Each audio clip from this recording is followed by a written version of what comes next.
Kabar baik hari ini dari Injil Markus bab 8 ayat 14 sampai dengan 21. Yesus memperingatkan kita tentang ragi orang Farisi dan Herodes.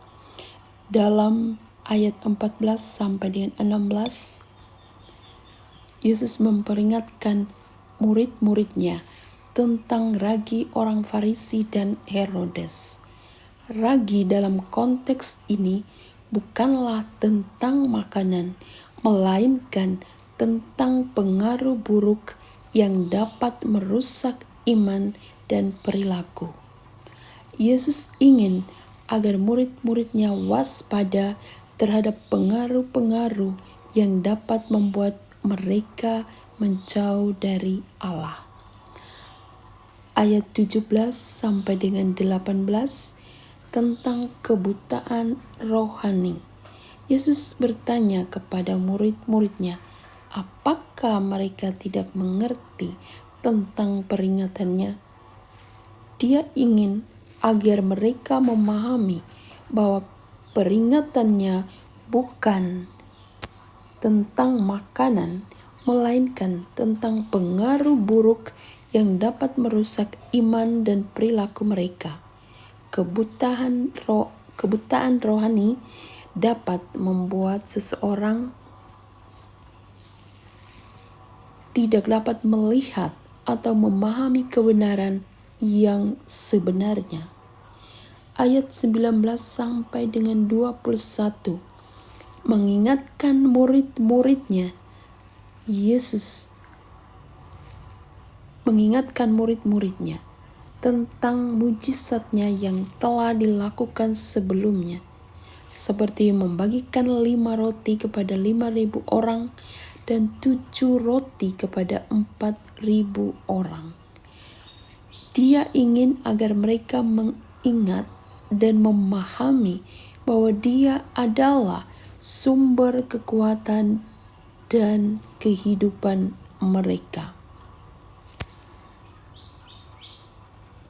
Maka refleksi yang paling penting juga sebagai kita orang beriman, hal ini mengingatkan, perikop ini mengingatkan kita agar yang pertama, waspada terhadap pengaruh buruk.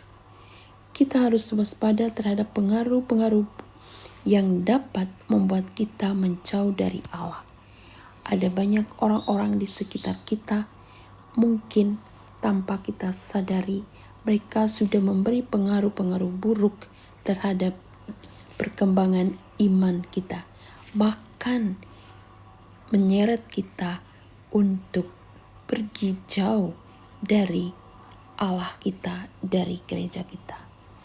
Kita berharap kita jangan sampai seperti demikian. Kemudian yang kedua, tentang kebutaan rohani.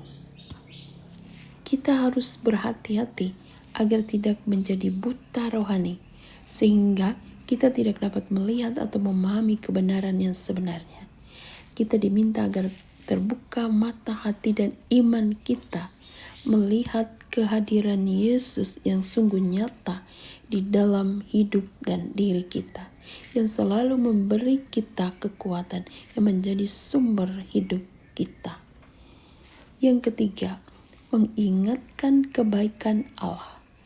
Kita harus mengingat dan memahami bahwa Allah adalah sumber kekuatan dan kehidupan kita. Ia telah bersabda, Ia senantiasa menyertai kita. Sudahkah kita menyadari akan kehadirannya? Ataukah kita masih mencari tanda? Ataukah kita buta untuk melihat itu semua karena pengaruh-pengaruh dunia yang sungguh luar biasa, menutup mata hati kita untuk melihat kehadiran, melihat penyertaan Tuhan, melihat berkat Tuhan di dalam hidup kita.